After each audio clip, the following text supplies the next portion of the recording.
Ekstensifikasi BKC antara lain melalui program penambahan objek cukai baru berupa minuman berpemanis dalam kemasan, MBDK, untuk diterapkan dalam APBN 2026 dan di mana pengenaan tarifnya harus dikonsultasikan dengan DPR.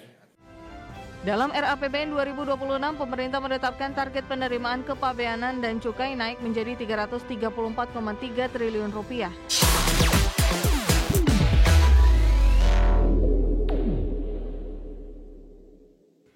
Pemirsa, pemerintah dan DPR menyepakati penerapan kebijakan pengenaan cukai terhadap minuman berpemanis dalam kemasan atau MBDK di dalam RAPBN 2026. Meski demikian, DPR meminta besaran tarif yang akan dikenakan masih perlu dilakukan pembahasan. Pemerintah dan DPR kembali menyepakati untuk penerapan kebijakan pengenaan cukai terhadap minuman berpemanis dalam kemasan atau MBDK di dalam RAPBN 2026. Pengenaan cukai MBDK ini merupakan salah satu kebijakan untuk meningkatkan penerimaan negara melalui ekstensifikasi barang kena cukai. Dalam rapat Komisi 11 dengan Menteri Keuangan Sri Mulyani, Ketua Komisi 11 Misbakun menyebut pemberlakuan cukai MBDK harus diterapkan pada APBN 2026 sejalan dengan kenaikan target penerimaan kepabeanan dan cukai. Meski demikian, DPR meminta besaran tarif yang akan dikenakan masih perlu dilakukan pembahasan. Ekstensifikasi BKC antara lain melalui program penambahan objek cukai baru berupa minuman berpemanis dalam kemasan, MBDK, untuk diterapkan dalam APBN 2026 dan di mana pengenaan tarifnya harus dikonsultasikan dengan DPR. Dalam RAPBN 2026, pemerintah menetapkan target penerimaan kepabeanan dan cukai naik menjadi Rp334,3 triliun. Target tersebut akan menopang target pendapatan negara sebesar Rp3.786,5 triliun. Jakarta, Tim Liputan IDX Channel. Pemirsa, PT Kimia Farma Tbk optimistis dapat meningkatkan kinerja keuangan di kuartal ketiga dan keempat tahun 2025. Perusahaan farmasi plat merah ini fokus pada strategi profitabilitas dan efisiensi di setiap lini usaha guna mendorong perbaikan keuangan sesuai dengan transformasi bisnis yang tengah dijalankan.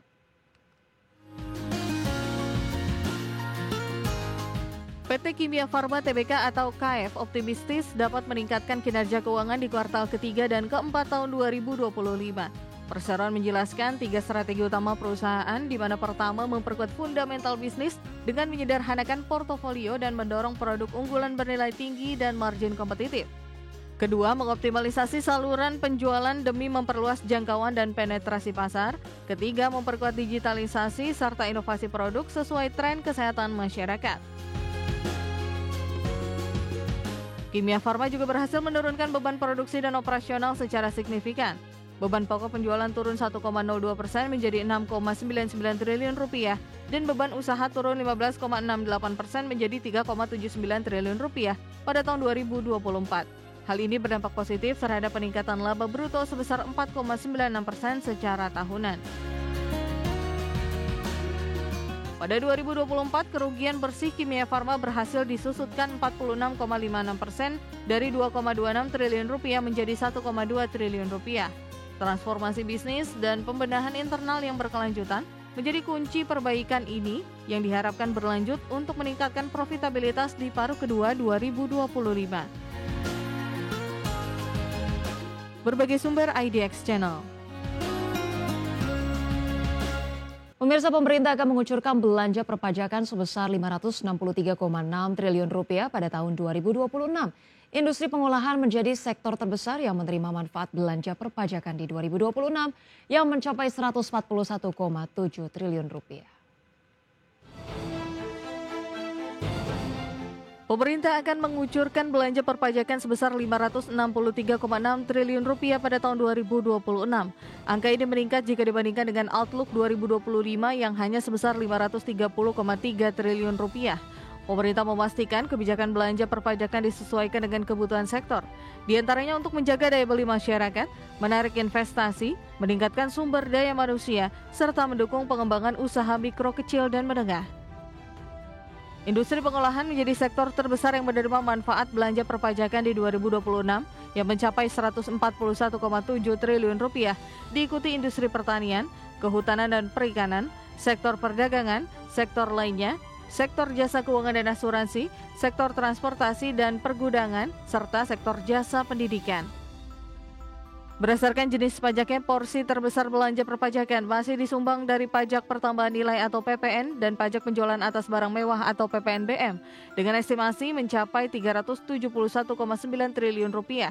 Belanja perpajakan dari pajak penghasilan atau PPH diproyeksikan sebesar 160,1 triliun rupiah, naik tipis dari 2025 yang mencapai 150,3 triliun rupiah.